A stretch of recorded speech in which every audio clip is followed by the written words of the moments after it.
Hello, good morning students. Class 6 subject Sanskrit video 40B lesson 8।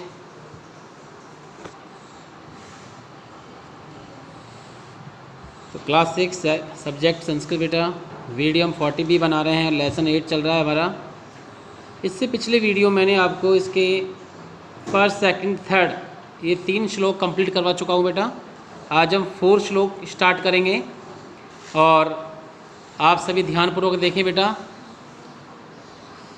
गच्छन पिपीलिको याति योजनानाम शतानि अपि अगच्छन when ते अपि पदम एकम न गच्छति।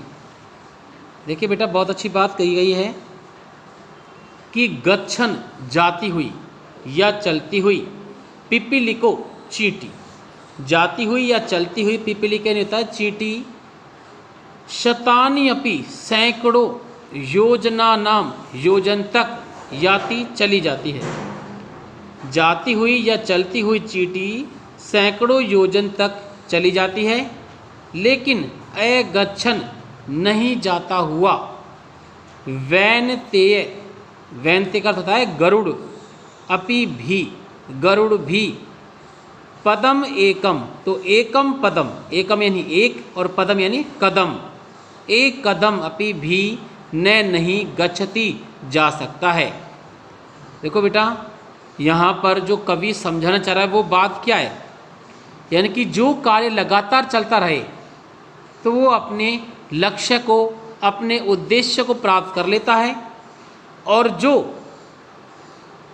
रुककर आलसी होकर कार्य करता है वो उस कार्य को पूरा नहीं कर पाता है, अर्थात उसका कार्य कभी पूरा नहीं हो सकता। आपने इंग्लिश में, हिंदी में एक कहानी पढ़ी होगी बेटा, ए हेयर एंड ए टोटराइज, यानी कि एक खरगोश और एक कछुआ।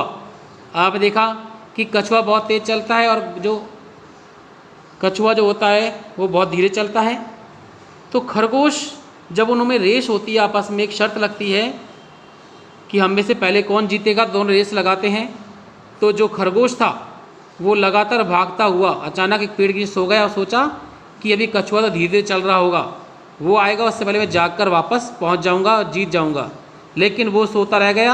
लेकिन लगातार चलने वाला जो कछुआ था, जो कि लगातार चल रहा था, लगातार अपना कार्य कर रहा था, तो वो उस जीत की जो लाइन थी वहाँ पहुँच गया और वो खरगोश से जीत गया।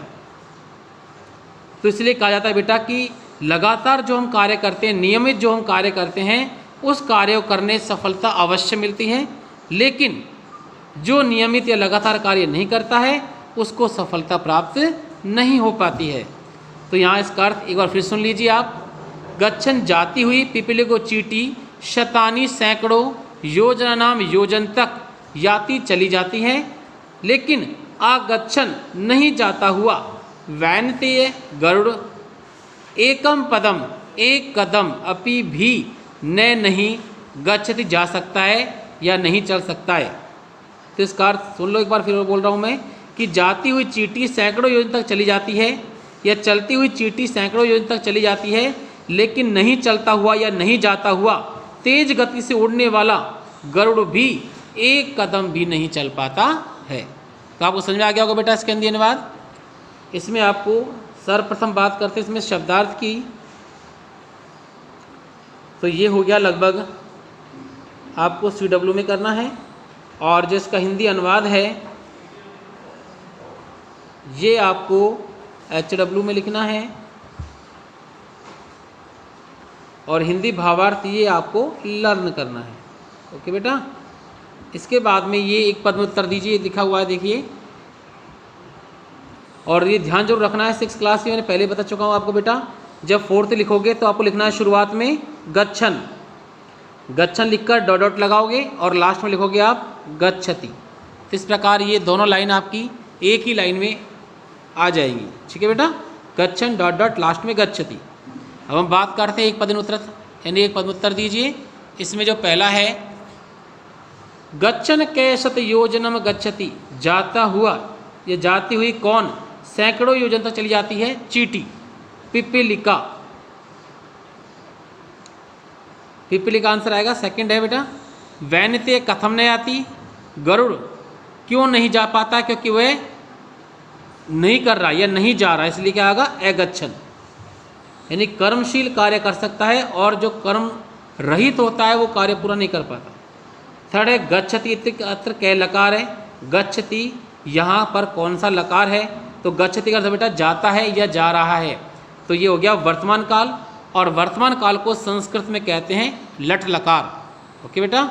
और फोर्थ है याति इति क्रियापद से समानार्थी क्रियापदम श्लोका चित्वा लिखत। याति यानी कि चली जाती है या जाती है, इति इसका क्रियापद से क्रियापद का समानार्थी समान अर्थ वाला अर्थात पर्यायवाची क्रियापदम क्रियापद श्लोका श्लोक से चित्वा चुनकर लिखत यानी लिखो। तो जाति का जो अर्थ होता है वही अर्थ हमें ढूंढना है, लेकिन श्लोक से निकालना है, तो उसके लिए क्या आएगा? गच्छति यानी होता है जाति। तो ये फर्स्ट है, ये आपको लर्न करना है। इसके बाद इसमें भी सेकंड भी है। तो देखिए सेकंड में पूर्ण वाक्य उत्तर, पूरे वाक्य में उत्तर दीजिए। इसमें है पहला कि पिपीलिका कथम योजन शतम गच्छति, कि चींटी किस प्रकार सैकड़ों योजन तक चली जाती है? क्योंकि वह कर्मशील है। गच्छन जाती हुई या चलती हुई, तो आंसर है गच्छन पिपीलिका योजन शतम गच्छति।